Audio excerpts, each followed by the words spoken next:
today is that first day of the fall semester here at Columbia University. However, the university appears to be taking security steps to make sure that people who do not belong on campus do not get on campus. So colleges across New York are back in session, but something looks different about them. Because instead of a beautiful environment out of a campus brochure, you'll see crowd control barriers and security guards checking ID. And that's because fall no longer marks the start of football season. It's also the start of another season of protests.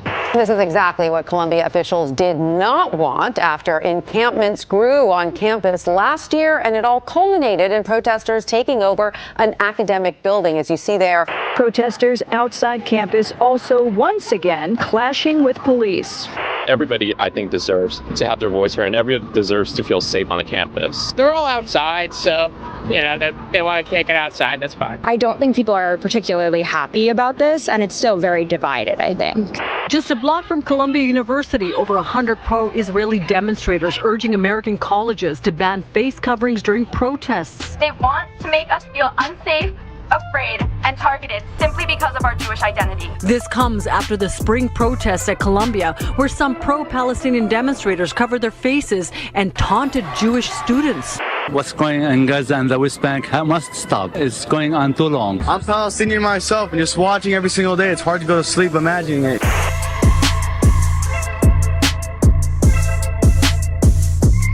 So a 40-year-old man was just indicted for flag burning at Columbia's protests last spring. But what everyone's missing is that these colleges, many of them, have been ramping up security all summer long in anticipation of the fall semester, revealing that universities now feature protesting as an extracurricular activity, much to the chagrin of college administrators throughout New York and the country. And although the continuation of campus protests serve to remind the world of the ongoing humanitarian crisis in Palestine and how that conflict needs to end, the challenge now is for New York-based colleges to keep their campuses from spiraling out of control, because these protests caused hundreds of thousands of dollars in damages to Columbia's historic campus. Plus, it cost the taxpayers of New York hundreds of thousands in police overtime spending after the university begged the cops to step in and restore order. But remember, these not-so-peaceful protests, they didn't just happen at Columbia. In fact, many of the schools here in New York were affected by them. NYU experienced large gatherings and erected barriers, and the new school even saw teachers and students camping out in tents on campus for over a week. Not exactly something that helps attract students whose main concern is education, not activism. But it gets worse because many of the protesters still feel emboldened by the support they received from faculty at many of these colleges, who, in addition to camping out on campus with students, also issued statements in support of the protesters and bashed the very universities who employ them for their alleged support of Israel. Which brings us to the real reason why many of our college campuses are now on lockdown. There's a battle going on in the minds of everybody, students and faculty alike, concerning a conflict taking place half a world away. And on a daily basis, simmering tensions over the conflict in Palestine threaten to boil over and create chaos once again, because these colleges still haven't acquiesced to the demands of the protesters by canceling their investments in Israeli businesses, as doing so could cost them money and would effectively reward the protesters for taking over their campuses last spring, which observers say these protesters are aiming to do again the first chance they get, which is why school administrators at every single one of our campuses are waiting to see what will happen next.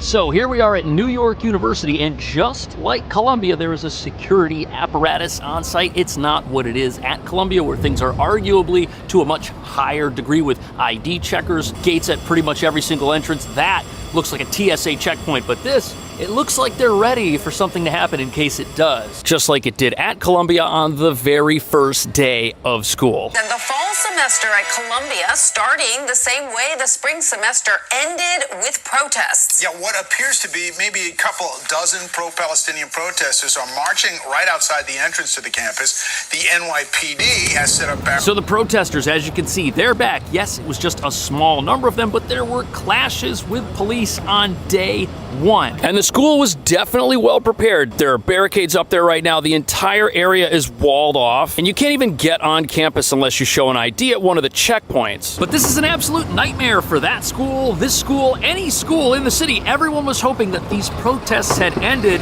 at the end of last year, but they're continuing right now in the fall. But that's because they're meant to bring awareness to a humanitarian crisis that is still not over and needs to end as soon as possible. But Columbia is not the only place that experienced a recent protest. One campus in Midtown was just hit with protests, which actually ended up taking place at a deli near the school where students were having lunch. Protesters confronted them and apparently berated them, which is kind of the opposite of the inclusive behavior colleges are supposed to be encouraging, especially when everyone involved is attending the same school, paying the same tuition, may even have the same major, and live in the same country. Yet people see themselves as enemies and part of a conflict that's happening on the other side of the globe. Not that it's not important, it is, but critics say sometimes these protests go a bit too far. And that's why many of our campuses now have these TSA-style checkpoints all over the place. Take a look. Students are filing through the front gate showing ID with many NYPD officers and campus security in place.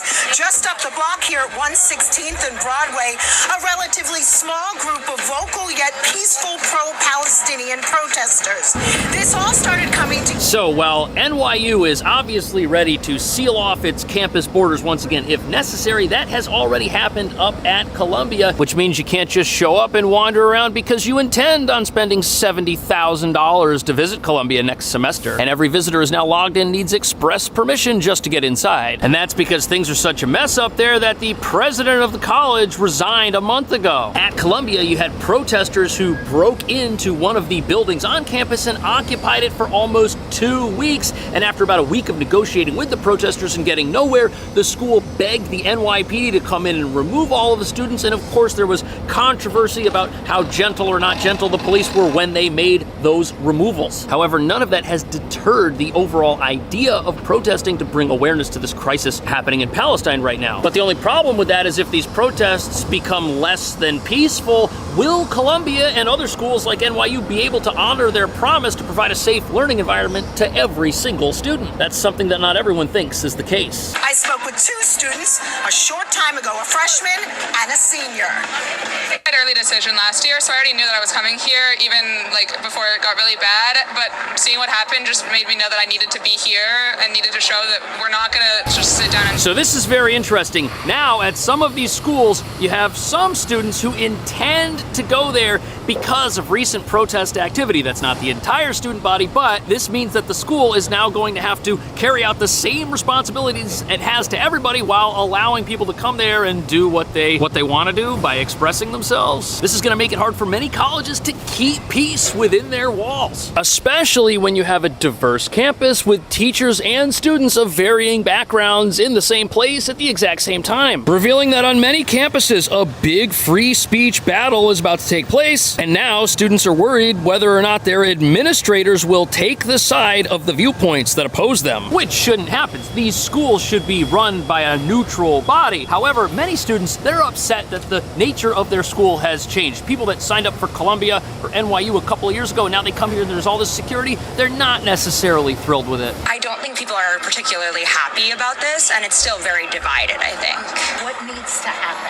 I think more listening to the students. I think there's not enough student engagement with these new rules. And can you imagine you're going to one of these schools and maybe you're in your second year or maybe this is your graduation year. You've already got some time here under your belt, and then the whole place changes and becomes a security apparatus. You're just going to have to put up with it because dropping out or transferring is just going to cost more money, waste time, and be more work than finishing your degree. And on the other hand, prospective students that maybe a couple of years ago thought they were coming to Columbia or NYU might end up changing their minds when they see how these places are now being run. Now look, is the degree the same? Is the education the same? Probably. That probably doesn't change. But these colleges, they market themselves as being places that provide an experience that is special and unique and is wonderful, and this somewhat conflicts with that. But there are new laws on the table in New York that might change a lot of what we're seeing around us right now. Many college administrators are probably hoping that these things become a reality, but at the same time,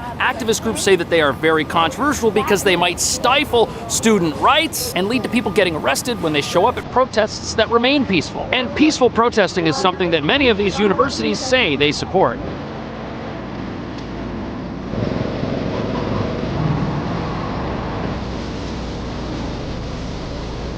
So here we are in Washington Square Park, right down the street from NYU. In fact, their campus surrounds this location, and one of the concerns that many people have is that protest activity will continue to spill from our campuses into our streets or vice versa. And there are two ideas on the books right now from lawmakers to kind of get a handle on this before it gets out of control. And they both have to do with the idea of denying people the ability to mask up at a protest. You can still protest, just you can't wear a mask.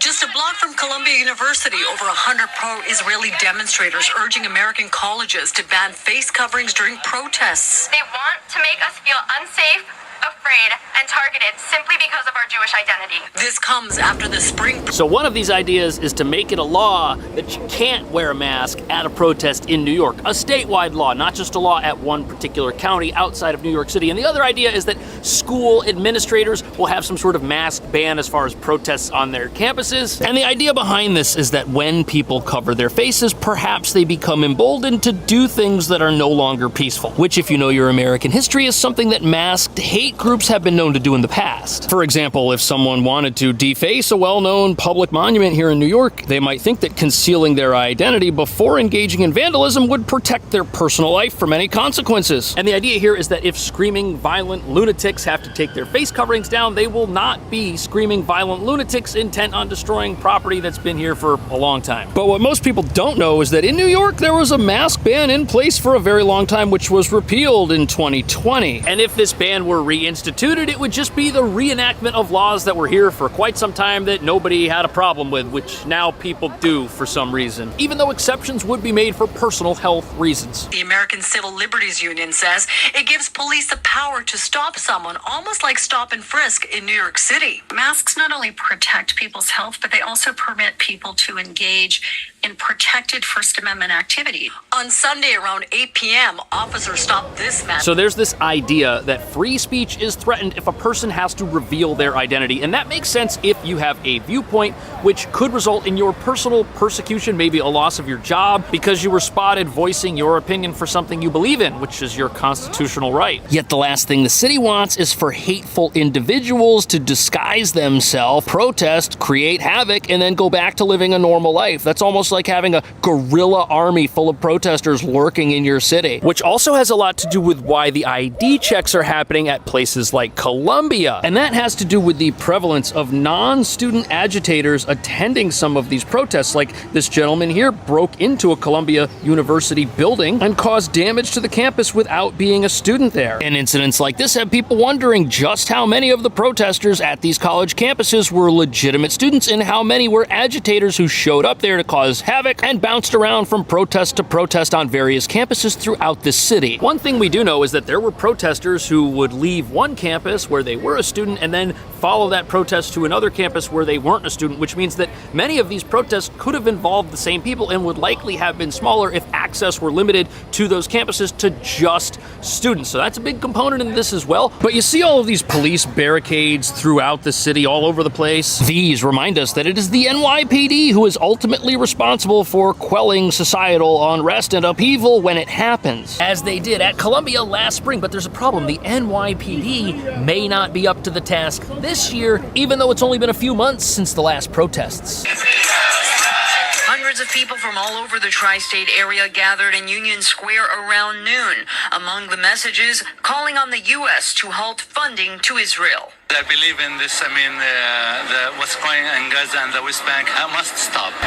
So that right here, that was a massive protest which rolled through Union Square, which is just north of here. Now, it remained peaceful, but a protest of that size, that was like 5,000 people, and the NYPD has to be ready in case that crowd decides to spiral out of control for some reason. When you have that many people in one place, public safety is an issue. The protection of property, of businesses and homes is an issue. And when you realize that the main issue that the protesters are concerned with, the investment of the U.S. government and various colleges and universities into Israeli businesses and their economy. That issue hasn't gone away anytime soon. It likely won't in the near future, which means these protests are going to keep happening. And you know what else is going to keep happening? The need for a sudden, large police response. But that comes at a very bad time for our city because we've got crime waves going on all over town. At the beginning of this year, we had a crime wave in our subway system, which was averaging 6 felonies a day. 1,000 police officers were sent in there with the National Guard to stamp it out, which they did, but that left other gaps in our city as far as law enforcement goes, and there wound up being crime waves at local